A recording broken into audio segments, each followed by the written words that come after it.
रहस्यमयी गुफा का रहस्य राजस्थान के एक छोटे से गांव रतनपुर में गोगाजी महाराज की एक प्राचीन गुफा थी।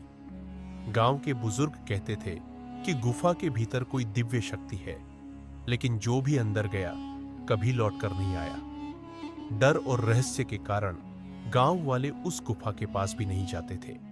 एक दिन गांव में वीरेंद्र नाम का एक साहसी युवक आया।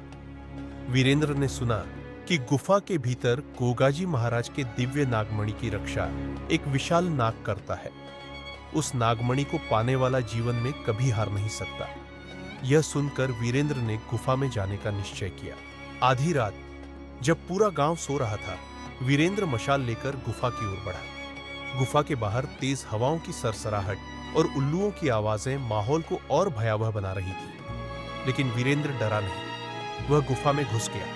गुफा के अंदर घना अंधेरा और चारों तरफ सर्पों के निशान थे। जैसे जैसे वह आगे बढ़ता गया, गुफा और गहरी होती गई। अचानक उसे सामने एक विशाल नाग दिखा, जिसकी आंखें जलते अंगारों जैसी चमक रही थी।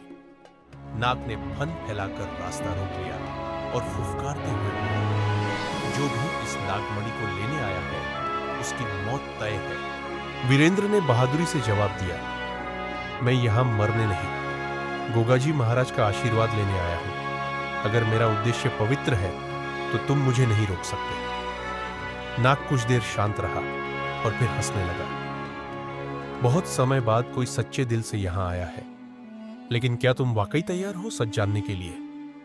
वीरेंद्र ने हां में सिर हिलाया। नाग ने अपनी पूंछ से गुफा की दीवार पर प्रहार किया। दीवार धीरे धीरे हटी और एक प्राचीन मंदिर दिखाई दिया। वहां गोगाजी महाराज की प्रतिमा के नीचे एक सोने की चमचमाती नागमणि रखी थी। वीरेंद्र जैसे ही नागमणि की ओर बढ़ा, नाग ने कहा, जो इस मणि को छुएगा उसका सच सामने आ जाएगा। सोच लो। वीरेंद्र ने बिना सोचे मणि उठा ली। अचानक पूरी गुफा में तेज प्रकाश फैला और वीरेंद्र की आंखें चौंधिया गईं। जब उसकी दृष्टि साफ हुई तो उसने जो देखा वह उसे हिला कर रख दिया। गोगाजी महाराज की प्रतिमा में उसकी खुद की शक्ल थी। नाग ने फुफकारते हुए कहा, तुम वही हो जिसका इंतजार सदियों से हो रहा था। तुम ही गोगाजी महाराज के वंशज हो। तुम्हें अपनी खोई हुई पहचान फिर से पानी होगी।